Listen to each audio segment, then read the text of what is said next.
जय हिंद दोस्तों भारत में 18वीं लोकसभा का चुनाव वर्ष 2024 की घोषणा हो चुकी है और आचार संहिता लागू हो चुकी है। तो दोस्तों भारत में जो लोकसभा चुनाव सीटों की संख्या है वो 543 है और बहुमत के लिए जो है 272 सीटों की आवश्यकता होती है। तो दोस्तों इसमें हम देखते हैं कि पहला चरण कैसे होगा, कब होगा। पहला चरण हमारा जो है 19 अप्रैल 2024 को होगा, जिसमें 21 राज्य हैं और 102 सीटें हैं। इसी आधार पर हम देखते हैं दूसरा चरण हमारा जो है वो 26 अप्रैल को होगा, जिसमें 12 राज्य हैं और 88 सीटें हैं। तीसरे चरण में 7 मई 2024 को होगा, जिसमें 13 राज्य हैं और 94 सीटें हैं।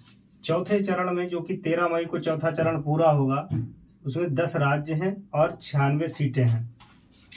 पांचवा चरण जो है वो 20 मई 2024 को होगा। पांचवा चरण 20 मई 2024 को, जिसमें 8 राज्य हैं और 49 सीटें हैं। छठा चरण हमारा जो है वो 25 मई 2024 को होगा, 7 राज्य और 57 सीटें।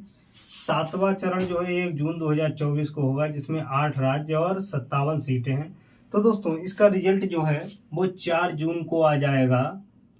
अब दोस्तों बात करते हैं कि भारत के संविधान में जो है लोकसभा को कहाँ जो है बताया गया है। तो दोस्तों भारत के संविधान में भाग 2 में संसद को बताया गया है, और जो कि अनुच्छेद 81 में लोकसभा की संरचना के बारे में बताता है।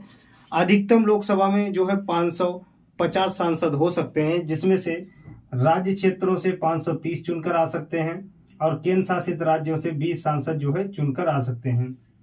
लोकसभा को लोगों के सदन के नाम से जाना जाता है, जो कि लोगों का सदन होता है। अब इसमें राज्यसभा उच्च सदन होता है और लोकसभा जो है वो निचला सदन होता है। लोकसभा के जो है एक सांसद का कार्यकाल जो है वो 5 वर्ष होता है, अनुच्छेद 83(2) बताता है। अब इसमें जो है एंग्लो इंडियन की बात जब करते हैं तो अनुच्छेद जो है 331 में 2 व्यक्ति जो है वो एंग्लो इंडियन होंगे, जो कि हमारे देश में जो है उनका प्रतिनिधित्व है, जो कि 2 लोगों का है। तो दोस्तों जो 18वीं लोकसभा है उसकी घोषणा होने के उपरांत जो है वो 7 चरणों में चुनाव हमारा जो है संपन्न होगा। अब की चुनाव जो है आगे बढ़ा दिया गया है, जिसका जो है रिजल्ट 4 जून को निकलेगा। आप लोग जानते ही हैं कि लोकसभा लोगों के सदन से जानी जाती है। अब आप लोगों से मेरा एक ही निवेदन है कि आप लोग अपने क्षेत्र में चुनाव हो रहा है, उस चुनाव में उस व्यक्ति को चुनिए जो आपकी बात करता है, लोगों की बात करता हो। कितना लिखा नहीं, लोगों का सदन, तो जो लोगों की बात करता हो उस व्यक्ति को ना चुनिए जो किसी व्यक्ति के उंगली पकड़कर चलता हो। हमेशा उस व्यक्ति को चुनिए जो सरकार से सवाल पूछने का जो है मादा रखता है। सरकार से सवाल ऐसा नहीं है कि जो कैबिनेट मंत्री है वो सरकार से सवाल नहीं पूछ सकता है, ऐसा किसी संविधान किसी प्रावधान में नहीं लिखा है।